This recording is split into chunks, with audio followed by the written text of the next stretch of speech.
up your YouTube, search for Stukeley Meadows, watch on your big screen. Get yourself comfy, this could take a while, what a happy scene. Something new every day for your long-term memory. This is so exciting, it is nearly time for a Stukeley assembly.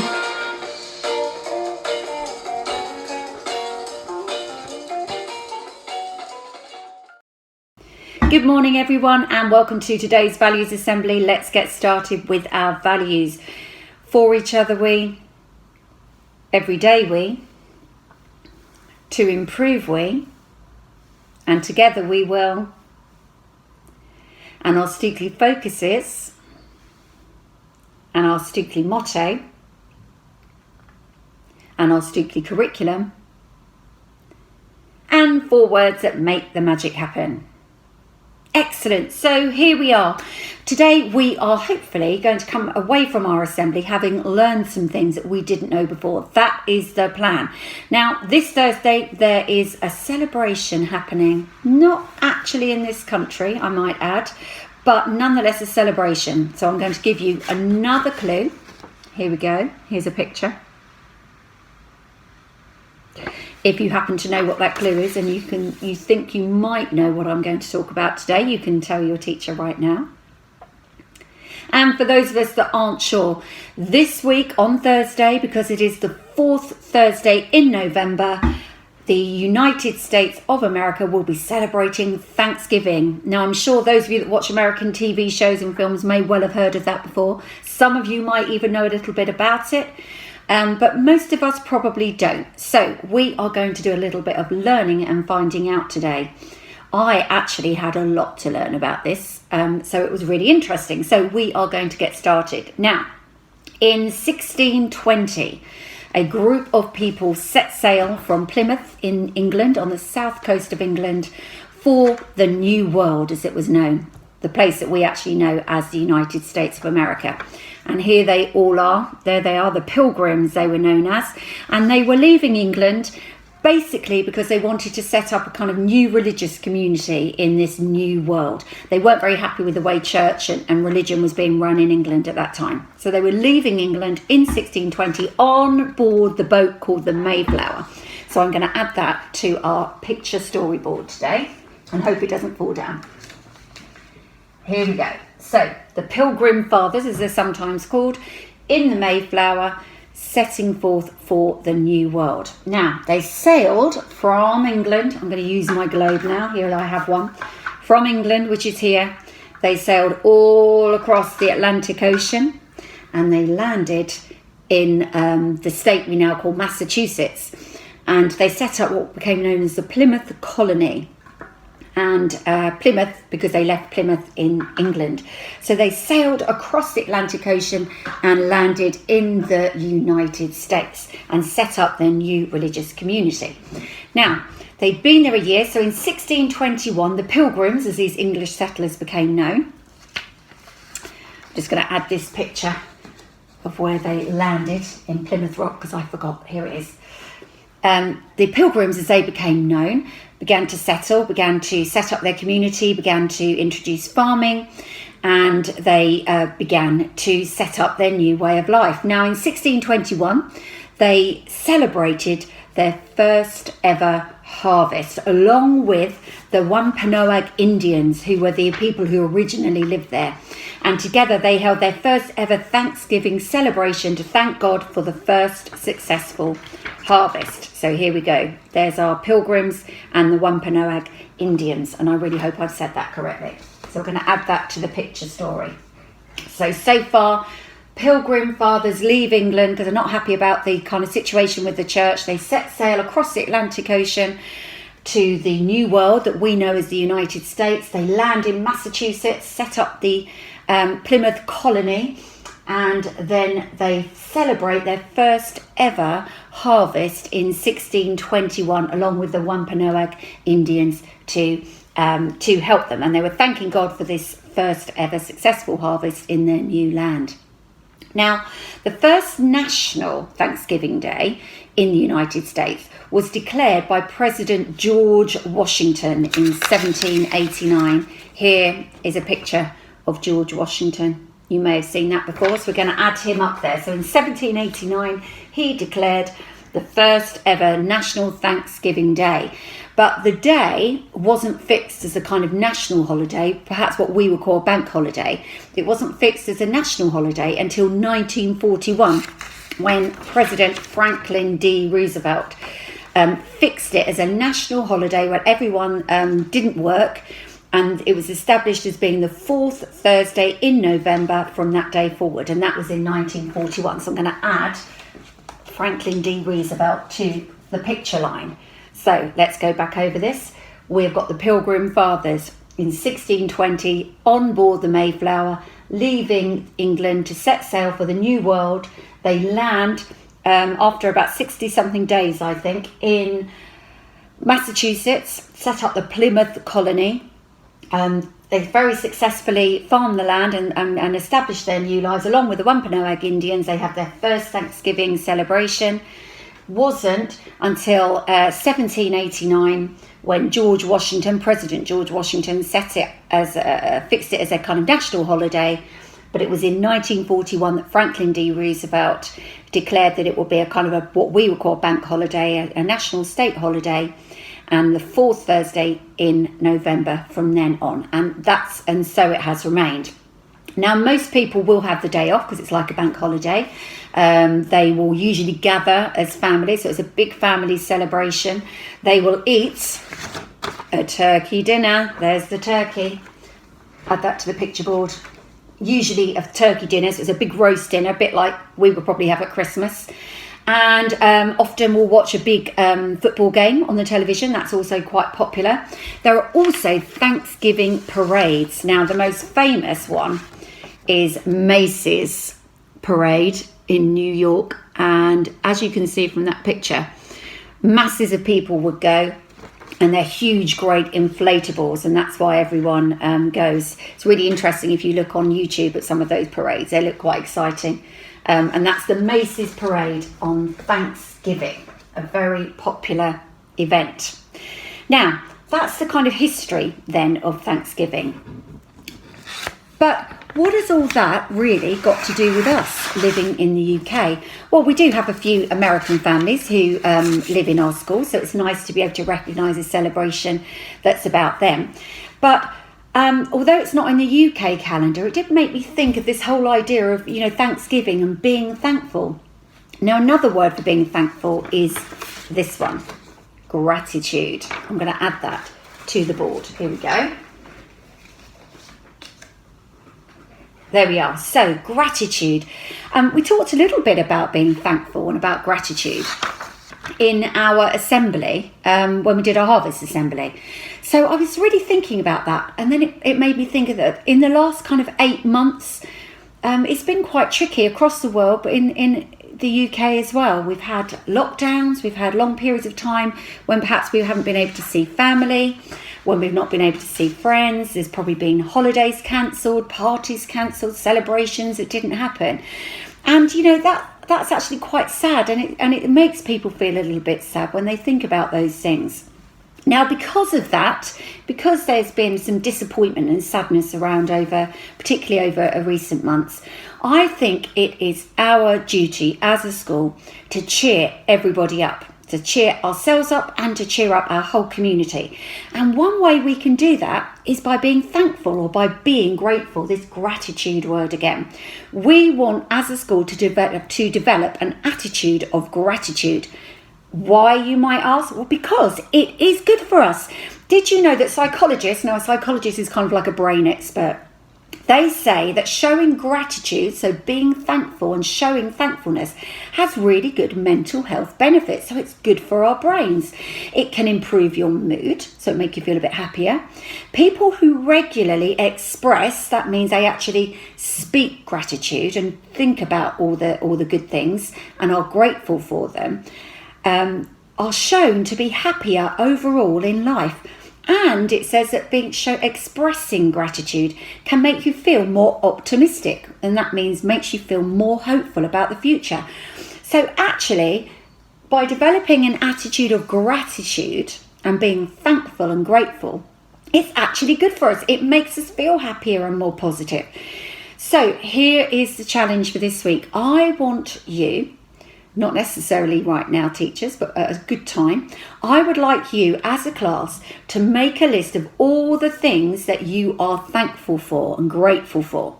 Okay, so a really long class list. I want everyone to think of at least one thing that you are grateful for, because the psychologists tell us that by speaking out the things that we are grateful for, it will improve our mood and keep our brains and our well-being and our feelings really healthy. So you're going to make that list. I would like you then to publish that list on your class Twitter accounts. And that way we can actually cheer each other up. We'll be able to see our lists, your families will be able to see it, and we can think of all those positive, good things that we've got in our lives that we can be grateful for and remind ourselves, yes, there have been disappointments this year. Yes, sometimes things have been really difficult, but there is so much that we can be grateful for. We will be doing ourselves and our school and our wider community a real service by being thankful and by saying all those things that we are thankful for.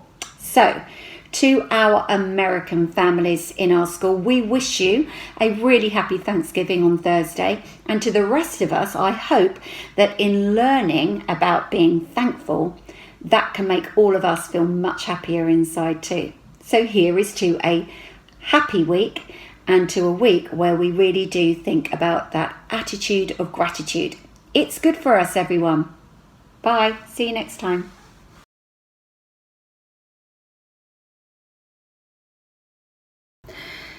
Now everybody, having just done our assembly, I have not forgotten that we are on the final week of putting together our cat rap poem. And then I'm thinking perhaps something a little bit more Christmassy for next week. So we are going to put the whole thing together. I really hope that I'm going to be able to hear from teachers that children have managed to learn the whole thing off by heart. Okay, so there is the challenge, everyone. Maybe you can let me know via your teachers if you think you can do the whole thing. I might actually want some evidence, so we might be able to film some of those efforts. So here we go, everyone. Get those shoulders ready. Let's kick off with our cat rap. Lying on the sofa, all curled and meek, but in my very fuzzy head there's a rapping beat. Gonna rap while I'm napping and looking sweet. Gonna rap while I'm padding on the balls of my feet. Gonna rap on my head, gonna rap on my tail, gonna rap on my you-know-where. So wave your paws in the air like you just don't care. With 9 lives to spare, give me 5 right here. Well, they say that we cats are killed by curiosity, but does this moggy mind know I've got suavity? When I get to heaven, gonna rap with McCavity, gonna find his hidden paw and clear up that mystery. Nap it up, scratch it up, the knack is free. Fur it up, purr it up, yes, that's me. The meanest cat rapper you'll ever see. Number 1 of the street sound galaxy. Okay, everybody, that was the whole thing. I hope that you've been managing to get that memorised. Really look forward to seeing some of those performed, hopefully. So there's a challenge for teachers and for classes. And next week, we might be thinking about something a little bit more Christmassy. So well done, everybody, and look forward to hearing some of those poem recitals, everybody. Bye. Brilliant. Thank you once again, Mrs. Stevens, for your values assembly and also keeping that poem going. One day I'll get to hear the whole school performing it together and it will be a marvellous day. Right, into shout outs. No Stukeley birthdays today, but I know we've got one tomorrow and you know who you are. I think there's only one. Nope. Crikey! No, there's more than one tomorrow. I thought there's only one. Anyway, I am going to shout out though, these families. Tubbedy, Lee, Lasker, Trebosi, Dade, Fairley, McMahon. Those families saw this sneaky little challenge in yesterday's assembly.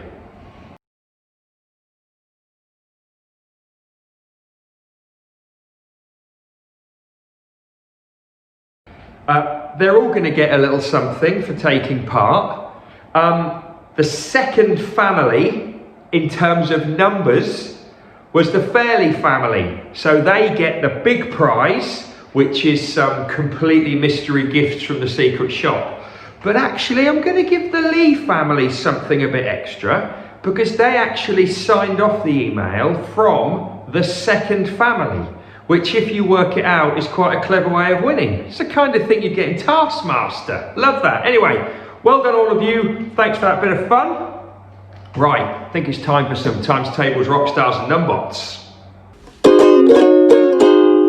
Who's been doing lots of maths? Jam is stored in jars. Who's been calculating lots on numbots and TT Rockstars? Who's been doing lots of maths? Jam is stored in jars. Who's been calculating lots on numbots and TT Rockstars?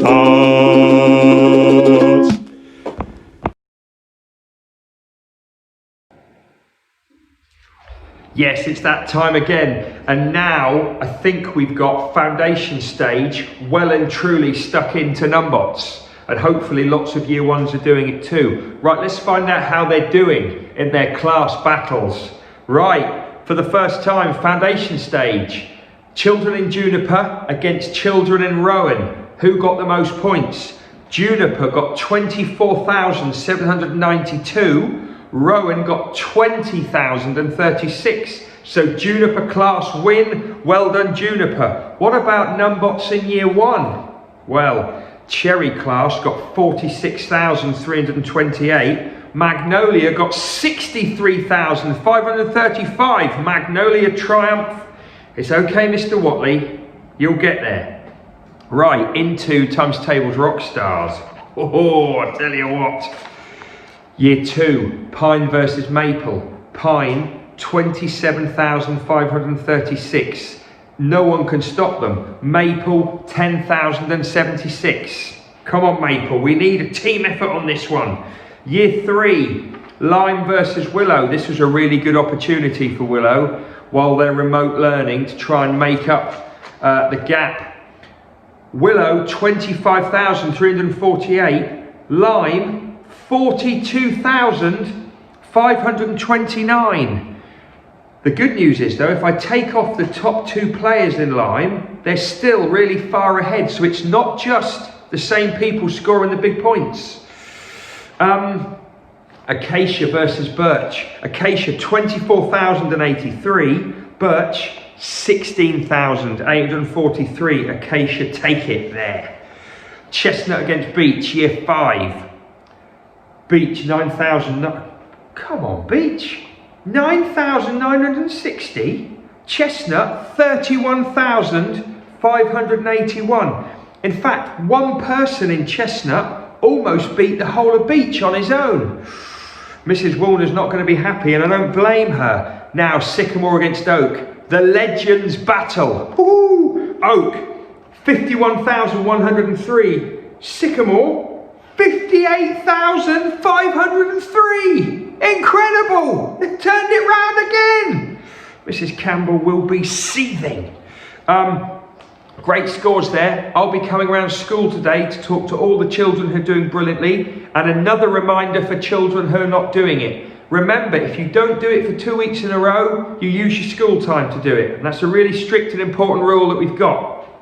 Before I give you a little bit more great information, Mrs. Campbell also looks at the number of children who take part in every class.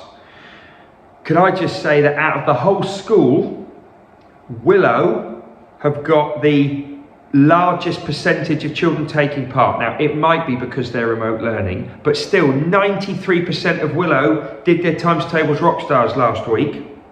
The class with the lowest percentage of children taking part, interestingly, is Chestnut, who've only got 73% of people taking part. And if I look at Chestnut's numbers, they absolutely destroyed Beech in the battle, but that was mainly 3 players.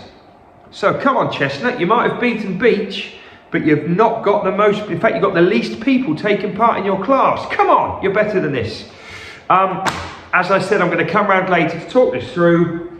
I am most delighted with Dominic and Finley in year 6. They are both now rock heroes. That means that when they're under pressure, they can answer their times tables in less than a second for each answer. Now that is very impressive. I'm not that quick. I'm not sure many teachers are. I think Mrs. Campbell might be. Right, let's finish with most important 60 seconds. The most important 60 seconds are coming up now. The most important 60 seconds are coming up now. Right, yesterday it was very, very long, this part of the assembly. Today I'm going to keep it shorter. It's just a reminder of yesterday. I need to get the information into your long-term memory. We're not doing Christmas cards at Stukeley this year. You cannot buy loads of cards, write them to all your friends, put them in envelopes, and then hand them out at school. It's not going to work. You can maybe go through letterboxes, people's letterboxes, but you can't go at school. Instead, every single child and adult, this is for teachers too, you can make a Christmas picture, you can write a Christmas message on the back, and you can give it to your class teacher, and then in every assembly, every day from December the 1st, I will read out the Christmas messages, I'll put them on the board in the hall, we'll have a Christmas board, we'll have Christmas messages, and we'll all start to feel great. I wonder which year group will bring in the most messages.